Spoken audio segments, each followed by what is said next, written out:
अस्सलाम वालेकुम एवरीवन, कैसे हैं आप सब? ठीक हैं? आई होप आप सब ठीक होंगे।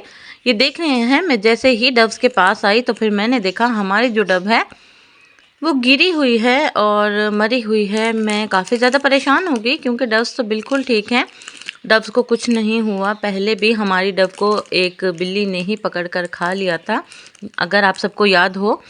और अब मैं यहाँ पर आई हूँ तो 2 डव जो हैं वो सहमी-सहमी बैठी थी और जावाज़ भी सहमे-सहमे थे, लेकिन ये वाली हमारी डव को क्या हो गया, मैं काफ़ी परेशान हो गई कि बिल्कुल ठीक थी, बीमार तो नहीं थी। तो फिर हुआ क्या है, मैंने इसे बाहर निकाला और बाहर निकाल कर चेक करना शुरू किया कि आखिर मसला हुआ तो हुआ क्या है। ऐसे तो ये मरने वाली नहीं है क्योंकि इसको कोई बीमारी नहीं थी। और जैसे ही मैंने इसे थोड़ा-सा मूव किया तो ये देखें, आपको ब्लड नज़र आ रहा होगा।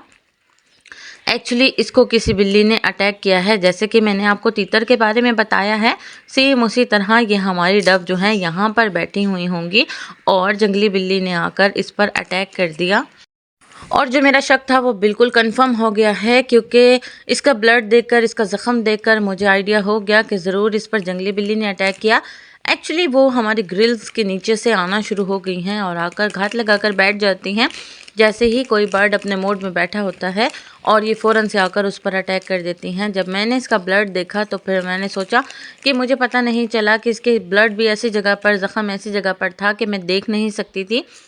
तो मुझे आइडिया हो गया कि ये जंगली बिल्ली की वजह से ही हुआ, ये उसी के ही काम है, उसी ने ही अटैक किया है इस पर। मुझे काफ़ी ज़्यादा अफ़सोस हुआ, दुख हुआ कि पहले एक पेयर में से हमारा मिस हो गया था डव और फिर अब ये हो गया, तो मुझे काफ़ी ज़्यादा टेंशन हुई, परेशानी हुई। खैर मैंने इसे बाहर तो निकाल दिया। फिर मैंने अपने बाकी सब बर्ड्स को देखा कि इन पर तो कहीं जंगली बिल्ली ने अटैक नहीं किया।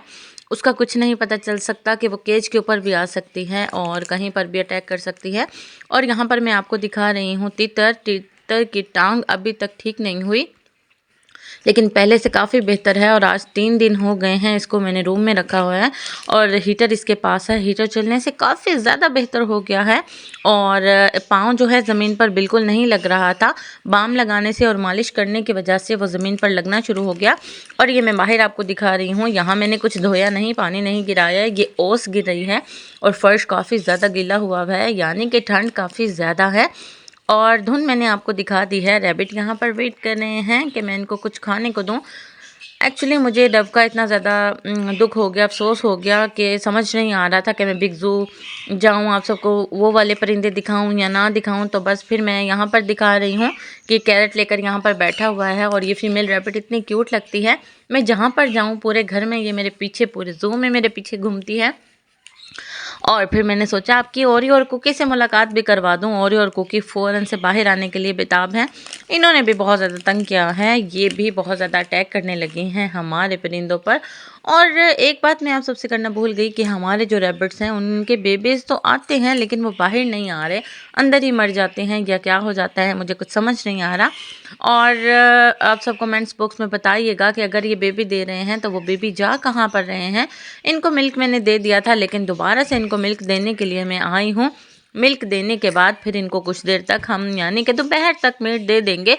अभी फ़िलहाल सर्दी काफ़ी ज़्यादा है तो मैंने इनके पास नीचे जो है कुछ कपड़े वगैरह बिछाए हुए हैं ताकि इनको सर्दी ना लगे। और रैबिट को ढेर सारा बाजरा मैं बिग ज़ू के लिए जा रही थी तो फिर मैंने कहा इनके सामने रख के देखती हूँ, ये खाते हैं। काफ़ी शौक से खा रहे हैं, घास भी खा चुके हैं लेकिन यहाँ पर जो है बाजरा भी खा रहे हैं। और इसके बाद मैं जाऊँगी बिग ज़ू, लेकिन बिग ज़ू वाले बर्ड से, परिंदों से आपकी मुलाकात अगले वीडियो में करवाऊंगी। तो ये थी आज की मेरी वीडियो, आई होप आपको पसंद आई होगी। पसंद आई है तो लाइक, सब्सक्राइब और शेयर करना बिल्कुल नहीं भूलिएगा।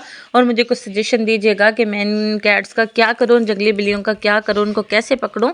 मिलेंगे आपसे कल इंशाअल्लाह। अल्लाह हाफिज़।